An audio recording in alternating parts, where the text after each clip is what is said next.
I have with me Rahul Banerjee, founder and CEO of BondEvalue, and Rajaram Kannan, CFO and founder of the company. Thank you for speaking to India Global Business. For the benefit of viewers who don't know, and I must admit that I'm one of them, what is the difference between a blockchain-based bond exchange and how is it different from a regular bond exchange? Hey Arnab, that's a great question to kick this off. You see, bonds, unlike stocks, don't really trade on exchanges. Bonds trade in the OTC market, or simply put, that's the phone market, and we are one of the world's first bond exchanges. And within that, blockchain is an enabling technology that allows us to do many things that a conventional exchange can't do. And I think with Raj being here, later on in the conversation, or perhaps now, we'll go into the details of what the technological advances that blockchain make possible. It would be nice if we could start off with that, because once the technology out of the way, we can get down to the business end of things. Sure. So if you think of, so fundamentally the blockchain technology, right? It allows multiple participants to share the same ledger of records, right? In a multiple nodes, right? Yeah, through multiple nodes that they operate. It allows them to share the same ledger of records in a trustworthy, reliable manner, right? Why is this important, and why does this differentiate us, right?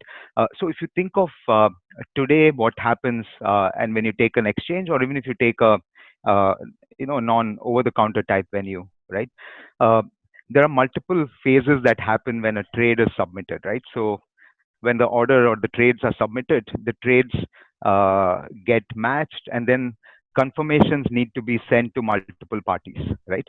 Including the parties that submitted those orders, but also to, let's say, like the clearinghouse, the depository, right?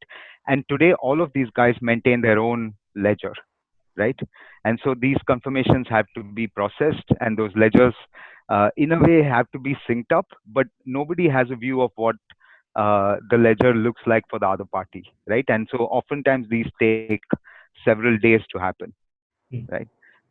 In the blockchain-based system, since we all share the same ledger, right?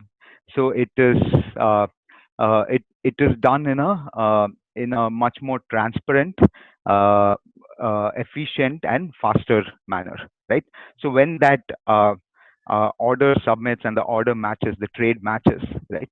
The confirmations, the updation of the records of ownership of the bonds, and so on, all of them happen to everybody simultaneously, everybody in that network, right? There are no more,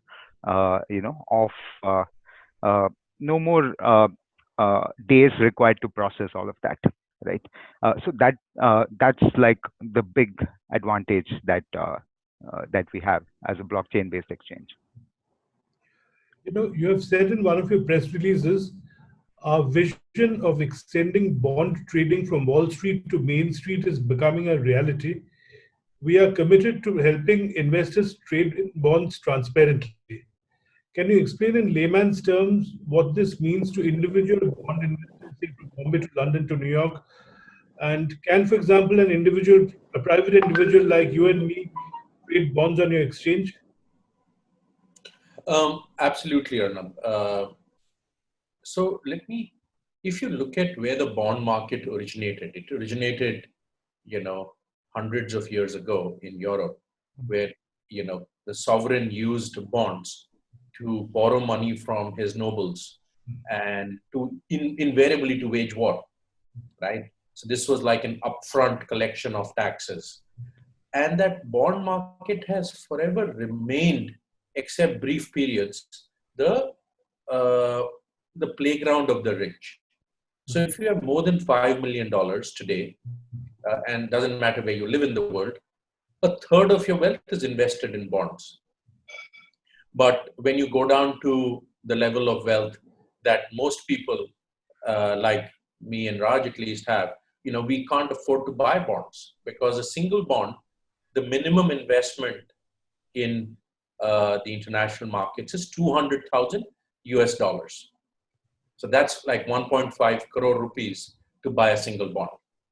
And that's what we are saying. The first step is from Wall Street to Main Street. So what we want is anyone who is buying stocks today should be able to buy bonds by reducing the minimum denomination. The second limb of that sentence, rather long, I must admit, is about transparency. So what happens is anything that's traded on an exchange, everyone gets the same, can buy it at the same price. Okay, but when it comes to the phone market, everyone gets a different price.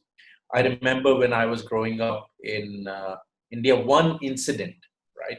My dad was in the Air Force. We used to live in an Air Force base in West Bengal called Salwa. Dad had some shares of Sesagoa. We went to a broker to sell them. A week later, we went, I remember seeing the newspaper, high low used to come out. We went a week later, confident that our shares have been sold. He said they haven't been sold, right? We said, look, it came in the newspaper that it traded above this. He said, go trade with the newspaper. So that was the bond, that was the stock market in the 80s, right? The bond market is akin to that.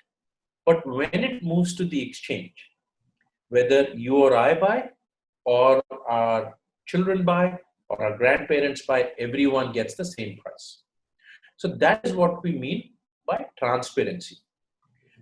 And I'll pause there, and I'm sure you'll ask me a lot of questions to probe that a little more. So back to your. How can blockchain applications improve financial inclusion? And what lessons can this have, say, for a country like India, where financial inclusion is a very big political and social issue? Politics, I don't know at all, right? So what I can comment, and I think I'll also invite Raj to give his views, is that, let's say today, what blockchain does is it is able to give you provenance. It is able to tell you who owns something, and that system can operate across banks, brokers, jurisdictions because of the very nature of how records are kept. Now, the way, if you look at a lot of financial inclusion is, can we give money to people? Can we help them borrow better through microfinance? What our system does is it helps them save better. So, Arnab, my question is it's a philosophical question, is can we help the not so wealthy save like the wealthy, right? If you're very wealthy, if you have 10,000 rupees in your bank account, you will sweep it and it will go into some cash fund, something, and you'll get interest on that, right? If you're not so wealthy, you have 5,000 rupees, what can you do with it? And what we are saying that if the bond market, follows the vision that we have, then it becomes a saving instrument where just like everyone can buy food off Swiggy or Deliveroo or, Uber Eats based on whichever country you live in, can you also use that mobile phone, your existing bank, to save better? In India, there's a lot of discussion going on about deepening and broadening our bond market. Can this technology actually help in that, and how? No. The reason I am laughing is that I've been in the bond markets a long time. And I've had many a panel where I've spoken, organized, discussed, so have you, right? All these, discussions start in the morning, equity markets, everyone says better bond market. Then the VCs come in, somewhere in the afternoon, the infrastructure players come in. And throughout morning till evening, everyone says a better bond market is the panacea for all our problems. I've done it for over 20 years. right? In the evening, at somewhere around just before the end and before the dinner begins, the bond market people are set to speak, right? And we say the same. Yes, we must deepen. Retail should buy bonds. What else do we say? We say there needs to be a credit curve that needs to form, right? We need to have better institutions, and we all rah, and then quickly have dinner. What has happened in the last 20 years? Tell me. And remember, many a times we think that, sorry, Arnab. Nothing has happened. We've just spoken. Right. But we've had many lunches and dinners. Yes. Right? People have come from overseas to participate. Now, the point is, number one, the problem is not an Indian problem, it's a global problem. Right? We must understand the roots of the problem. And the main thing that today is possible, why we've been able to create the world's first blockchain-based bond exchange, is two things. Right? There are three. The first always existed, is people like Rajaram and me. We and our team, we have decades of individual experience and centuries of collective experience of what the problem is, what the solution needs to be. Second is technology made it possible for that solution to be implemented. That's the second thing that is new. The third thing that is new is with the Monetary Authority of Singapore and their sandbox, they gave us time, they understood what we are proposing, and they allowed us to go into the sandbox. And within the sandbox, they allowed us to conduct these experiments. And upon its success, they said, yes, now you can launch your bond exchange and service clientele globally. So those last two things happened. So in a manner of speaking, that 20 years of group discussions and conferences did not go a waste. We knew what the problem was, and it enabled us to stop here or to solve those problems. Singapore is a major gateway for Indian companies, Yes. particularly startups, to access global funding. Yeah. How can, say, a company like BondEvalue help Indian companies raise global funds at cheaper rates more conveniently? You've asked, a lot of questions in that one sentence. Right? Gateway to India, startup raise money, Indian companies raise cheaper capital. Yeah. I think what we are making a small attempt to do is to make the bond markets, and this is October, this is when Nobel Prizes are given. And for the third time this decade, a Nobel Prize was given to someone who had something to do with the bond market or organized markets. Because this year went to auctions and auction theory, the Nobel Prize, as you know. Now, what we can do is we can, through our bond exchange for debt markets, make a better venue for people who raise capital to meet people who supply capital, right? And that's how we potentially can create societal benefits. Now, whether that is used by Indian companies or some other companies, that's an application thing, right? So, are administrative costs cheaper in a system like yours? Yeah, so I think again, if I went back to where we talked about multiple participants, right, and the cost of the entire end-to-end execution cost, right? If you look at it now, we have significantly reduced that, right? And correspondingly, as you think about it, right, the overall administrative cost should reduce, right? But Arnab, if I may, right, like, what would you define as administrative costs? The cost of raising funds. There are so many things that go into raising funds. In your case, for example, you can reach out to multiple investors at one go, right? So I suppose that would be a cheaper way of doing it than sending individual emails to say 1,000 different investors. So that kind of a thing. Rahul, Rahul has done the issuance process several times, so I'm going to Um, defer to him. and with your, permission, see, the simple answer always is yes, right? But I think what you're looking for is a more nuanced answer. And I think if I go into that nuance, today, how does the secondary bond market work? The secondary bond market is nothing but a huge network of people calling other people, right? You call someone calls someone else, and trades get matched. And many people need to call many people. So if you take that as the existing infrastructure, if you take the existing infrastructure where it takes 48 hours for for two people who have agreed to sell and buy a bond, for that transaction to go through. Imagine you have lunch, you swipe your credit card, the restaurant gets money after 2 days. So that's the today's market. Our system, it's instant, that very minute. So if we compare with that, our costs are 1 cent for every dollar that is spent in today's market.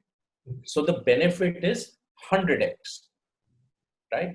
Now, if you look at specifically to your question on the new issuance part, right? See, a bond new issuance is done only once, and then the bond exists for 10 years. Most of the life cycle costs are in the secondary trading, right? So that's why our emphasis is on secondary trading. Okay. When, if you take the India example, and I've lived, a lot of my life in India. I headed capital markets for a large multinational bank in India only 6-7 years ago. So what we find is that from that 80 story of, that I said of that, as stock markets electronified, their retail started buying stocks and the Sensex started to do well, right? So technology has the power to completely transform an industry. And it's transformed so many industries in the last 10-15 years. So the only change really that happens over the centuries is technology, right?